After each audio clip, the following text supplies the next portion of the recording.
নমস্কার বন্ধুরা, আমাদের চ্যানেল ওয়েদার বাংলাতে আপনাদেরকে অনেক অনেক স্বাগত। এখন আমরা এই ভিডিওর মধ্যে কথা বলবো ঘূর্ণিঝড় রেমালকে নিয়ে, যেটি কিন্তু আস্তে আস্তে আমাদের দুই বাংলার দিকে এগিয়ে আসছে এবং প্রতিনিয়ত এটি কিন্তু গতিপথ পরিবর্তন করছে। এখন আমরা কিন্তু আছি আজকের টিউসডে, মঙ্গলবার 21 তারিখ, ঠিক সকাল 9টার সময়। তো এখন আমরা দেখতে পাচ্ছি যে সিচুয়েশনটা, এই বেঙ্গালুরুর এই যে উপকূলটা, এইখানে একটা সাইক্লোনিক ফরমেশন কিন্তু সৃষ্টি হয়ে গিয়েছে এবং এটা প্রাথমিক অবস্থায় কিন্তু বিশাখাপত্তনম, ভুবনেশ্বর হয়ে এই দীঘা সংলগ্ন উপকূলে কিন্তু আছড়ে পড়ার সম্ভাবনা দেখাচ্ছিল।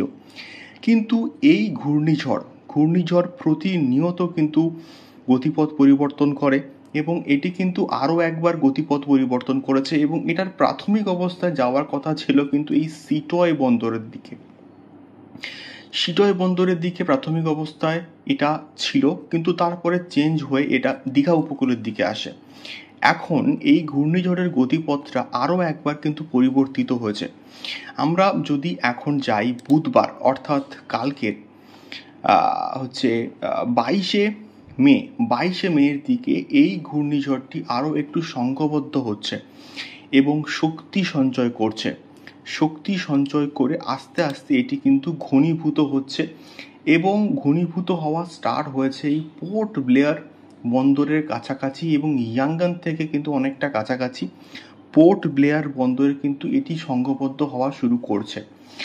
এবং আমরা যদি আরেকটু এগোই তাহলে আমরা কিন্তু দেখতে পাবো, অর্থাৎ 24 তারিখ বৃহস্পতিবার, শুক্রবার কিন্তু এটি আরও একটু সংঘবদ্ধ হয়ে শক্তি সঞ্চয় করছে এবং শক্তি সঞ্চয় করে প্রাথমিক অবস্থায় কিন্তু এই সমস্ত জায়গায়, অর্থাৎ বিজয়ওয়াড়ার কাছাকাছি, চেন্নাইয়ের কাছাকাছি, নেল্লোরের কাছাকাছি, এই সমস্ত জায়গায় সংঘবদ্ধ হওয়ার কথা ছিল, কিন্তু এটি প্রতিনিয়ত গতিপথ পরিবর্তন করে এটি কিন্তু ইয়াঙ্গনের কাছাকাছি কিন্তু সংঘবদ্ধ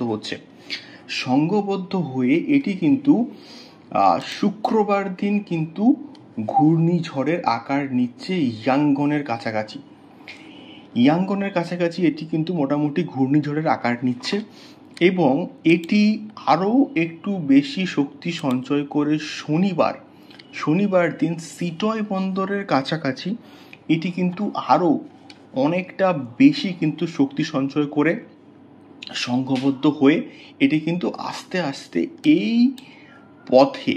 পথে কিন্তু এগোবে। এই কলকাতা, চিটাগং, ঢাকা, কলকাতা এই দিকে যে বন্দরগুলো আছে, উপকূল বন্দর, সেই সমস্ত জায়গায় এগোনোর একটা পসিবিলিটি তৈরি হচ্ছে। আমরা একটুখানি দেখে নিই লাইভ ট্র্যাকিং করে। তো এটি আরও একটু শক্তি সঞ্চয় করেছে এবং শনিবার দিন এই ঘূর্ণিঝড়টি কিন্তু অনেকটা বেশি শক্তি সঞ্চয় করে একটা হালকা বাঁক নিয়ে এটি কিন্তু আস্তে আস্তে এগোচ্ছে আমাদের হলদিবাড়ি, গঙ্গাসাগর, কালাপাড়া, এই সমস্ত শ্যামনগর, এই সমস্ত জায়গায় কিন্তু ঘূর্ণিঝড়টি এগোচ্ছে আস্তে আস্তে।